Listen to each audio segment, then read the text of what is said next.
Selamat pagi, salam sejahtera bagi saudara-saudara sekalian. Mari berdoa untuk mendengarkan firman-Nya. Ya Tuhan, tolonglah kami, Tuhan, menyingkapkan kebenaran-kebenaran firman-Mu, supaya kami semakin dituntun memahaminya dengan baik, terlebih dimampukan melakukannya dalam kehidupan kami. Di dalam nama Tuhan Yesus kami berdoa. Amin. Rut pasal 1 ayat 1-6. Pada zaman para hakim memerintah, ada kelaparan di tanah Israel. Lalu pergilah seorang dari Betlehem Yehuda beserta istrinya dan kedua anaknya laki-laki ke daerah Moab untuk menetap di sana sebagai orang asing. Nama orang itu ialah Elimelek, nama istrinya Naomi, dan nama kedua anaknya Mahlon dan Kilion. Semuanya orang-orang Efratah dari Betlehem Yehuda. Dan setelah sampai di daerah Moab, diamlah mereka di sana. Kemudian matilah Elimelek, suami Naomi, sehingga perempuan itu tertinggal dengan kedua anaknya. Keduanya mengambil perempuan Moab. Yang pertama bernama Orpa, yang kedua bernama Rut. Dan mereka diam di situ kira-kira 10 tahun lamanya. Lalu mati jugalah keduanya, yakni Mahlon dan Kilion, sehingga perempuan itu kehilangan kedua anaknya dan suaminya. Kemudian berkemaslah ia dengan kedua menantunya, dan ia pulang dari daerah Moab, sebab di daerah Moab ia mendengar bahwa Tuhan telah memperhatikan umatnya dan memberikan makanan kepada mereka. Demikian firman Tuhan. Saudara-saudara, renungan pagi edisi 30 Juli 2020. Perlindungan Tuhan di tengah krisis kehidupan. Pada tahun 2012, ketika sebuah tornado sangat besar menyerang Indiana, Stephanie Decker dan kedua anaknya berada di lokasi tersebut. Saat badai tornado mengamuk, dengan sekuat tenaga, Stephanie melemparkan selimut ke anak-anaknya, lalu melompat ke atasnya dan melindungi kedua anaknya.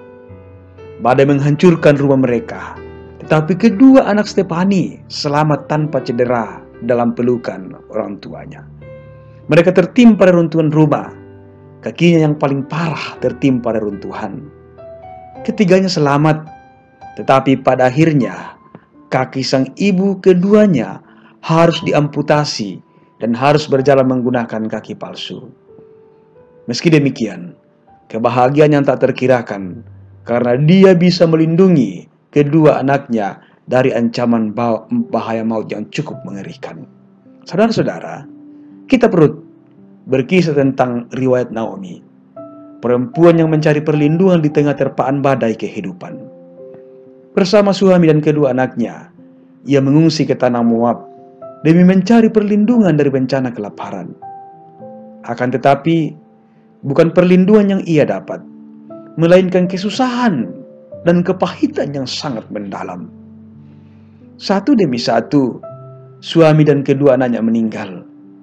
Jadilah ia sosok perempuan lemah yang rawan bahaya, berstatus janda, orang asing, dan tanpa keturunan, bahkan tanpa masa depan. Hari tuanya begitu suram kelihatan. Kemana lagi kah ia harus mencari perlindungan? Kisah selanjutnya memperlihatkan bagaimana perlindungan Tuhan berlaku atasnya. Perlindungan yang menaunginya layaknya kepak sayap induk burung yang mendekap anak-anaknya. Melalui Rut, menantu yang sangat setia yang Tuhan berikan itu, pada akhirnya dinikahi oleh Boas. Naomi menimang cucu laki-laki melalui Rut. Begitu hebatnya Tuhan merancang kehidupannya. Tuhan menjadi tempat perlindungannya.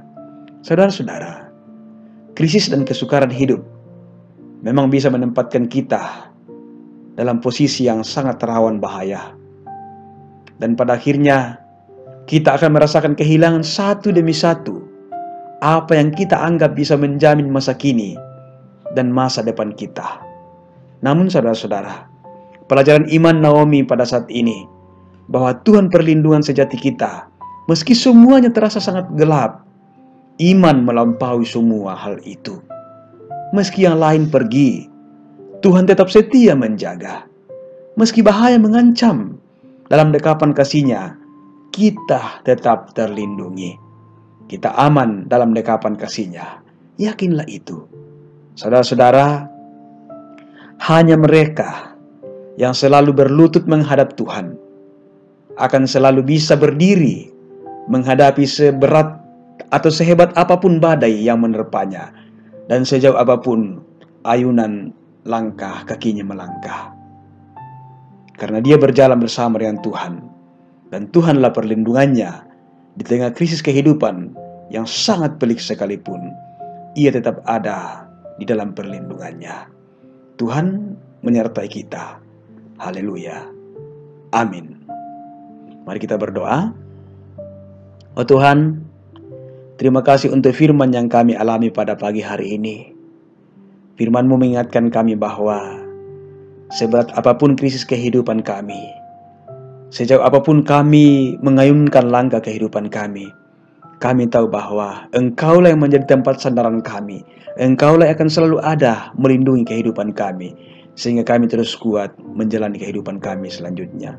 Oh Tuhan, ke dalam tangan kasih-Mu kami serahkan perjalanan kehidupan kami. Biarlah kami terus berjalan dan berjuang bersama dengan Tuhan. Di dalam nama Tuhan Yesus Sang Pelindung kehidupan ini, kami datang berdoa kepada Bapa di sorga. Amin.